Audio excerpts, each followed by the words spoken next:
कल्पना करा, एका छोट्याशा गावात राहणारा एक मुलगा, घरची परिस्थिती इतकी हलाखीची की शिक्षण टिकवणं सुद्धा कठीण.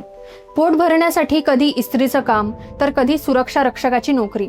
पण मनात एक वेड होतं, स्वतःच्या आयुष्यातील संघर्ष पडद्यावर दाखवण्याचं. आणि हाच तरुण पुढे असा इतिहास घडवतो की मराठी चित्रपट सृष्टीला पहिला 100 कोटींचा चित्रपट देतो. ही गोष्ट आहे दिग्दर्शक, लेखक, कवी आणि अभिनेता नागराज मंजुळे यांच्या अविश्वसनीय प्रवासाची. नमस्कार मंडळी, नाट्यविश्वास पुणे या आपल्या खास मराठी चॅनलमध्ये तुमचं मनपूर्वक स्वागत आहे. 24 ऑगस्ट 1977 रोजी नागराज मंजुळे यांचा जन्म सोलापूर जिल्ह्यातील करमाळा तालुक्यातील जेऊरी या छोट्याशा गावात झाला. त्यांचं बालपण अत्यंत गरिबीत गेलं. कुटुंबाची आर्थिक परिस्थिती इतकी कठीण होती की अनेकदा 2 वेळचं जेवण आणि शिक्षण यांच्यात निवड करण्याची वेळ यायची. पण परिस्थितीसमोर हार मानणं त्यांच्या स्वभावात नव्हतं. संघर्ष हा त्यांच्या आयुष्याचा भाग होता आणि त्याच संघर्षाने पुढे त्यांच्या कथांना ताकद दिली. लहानपणापासूनच त्यांना चित्रपटांची प्रचंड आवड होती. शाळेला दांडी मारून चित्रपट पाहायला जाणं, पडद्यावर दिसणाऱ्या कथा मनात साठवून ठेवणं आणि आजूबाजूच्या समाजाचं बारकाईने निरीक्षण करणं हीच त्यांची खरी शाळा होती. पण चित्रपट पाहणारा हा मुलगा एक दिवस स्वतः चित्रपट बनवेल असं त्यावेळी कुणालाही वाटलं नव्हतं. घरची जबाबदारी सांभाळण्यासाठी त्यांनी अनेक छोटी मोठी कामं केली. कपड्यांना इस्त्री करणं, सुरक्षा रक्षक म्हणून काम करणं, अशी अनेक कामं करत त्यांनी शिक्षण सुरू ठेवलं. पुढे त्यांनी मराठी साहित्यात पदव्युत्तर शिक्षण पूर्ण केलं. साहित्य, कविता आणि समाजातील वास्तव यांचा त्यांच्यावर खोल प्रभाव पडला. त्यामुळेच त्यांच्या प्रत्येक चित्रपटात वास्तवाचा ठसा स्पष्टपणे दिसतो. 2009 मध्ये त्यांनी पिस्तुल्या हा लघुपट तयार केला. हा लघुपट एका वंचित मुलाच्या आयुष्यावर आधारित होता. या चित्रपटाने थेट राष्ट्रीय पुरस्कार पटकावला आणि नागराज मंजुळे हे नाव संपूर्ण देशात पोहोचलं.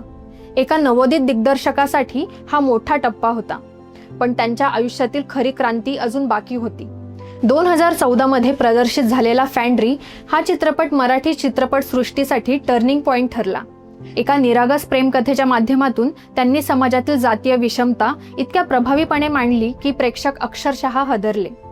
जब्याची कथा ही फक्त एका मुलाची नव्हती, तर समाजातील हजारो मुलांच्या वास्तवाची कथा होती. या चित्रपटाला राष्ट्रीय आणि आंतरराष्ट्रीय स्तरावर प्रचंड कौतुक मिळालं. मात्र 2016 मध्ये आलेल्या एका चित्रपटाने इतिहासच बदलून टाकला. त्या चित्रपटाचं नाव होतं सैराट.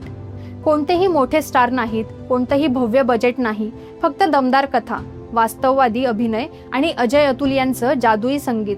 या चित्रपटाने महाराष्ट्रातच नाही तर संपूर्ण भारतात अक्षरशः धुमाकूळ घातला. झिंगाटपासून ते याड लागलंपर्यंत प्रत्येक गाणं लोकांच्या ओठांवर आलं. आणि सर्वात महत्त्वाचं म्हणजे सैराट हा मराठी चित्रपट सृष्टीतील पहिला 100 कोटी रुपयांपेक्षा अधिक कमाई करणारा चित्रपट ठरला.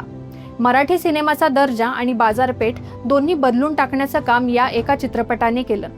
सैराटच्या यशानंतर बॉलिवूडनेही नागराज मंजुळे यांचं स्वागत केलं. अमिताभ बच्चन यांच्यासारख्या महानायकाला घेऊन त्यांनी झुंड हा हिंदी चित्रपट दिग्दर्शित केला.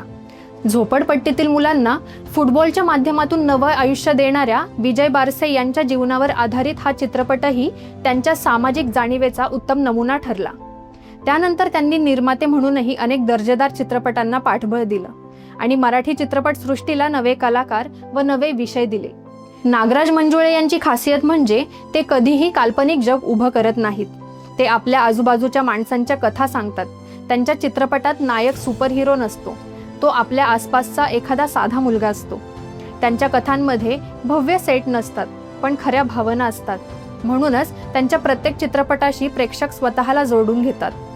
एकेकाळी सुरक्षा रक्षक म्हणून काम करणारा तरुण राष्ट्रीय पुरस्कार जिंकतो. मराठी चित्रपट सृष्टीला पहिला 100 कोटींचा चित्रपट देतो. महानायक अमिताभ बच्चन सोबत चित्रपट करतो आणि आज देशातील सर्वात प्रभावी दिग्दर्शकांपैकी एक म्हणून ओळखला जातो.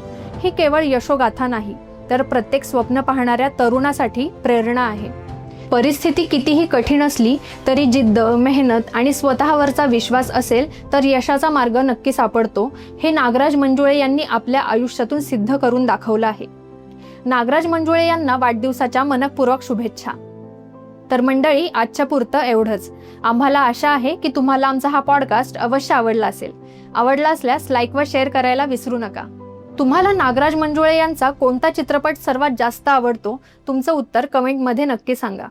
पुढील अपडेट्स जाणून घेण्यासाठी आमच्या चॅनलला सबस्क्राईब करा व बेल आयकॉन प्रेस करायला विसरू नका. धन्यवाद.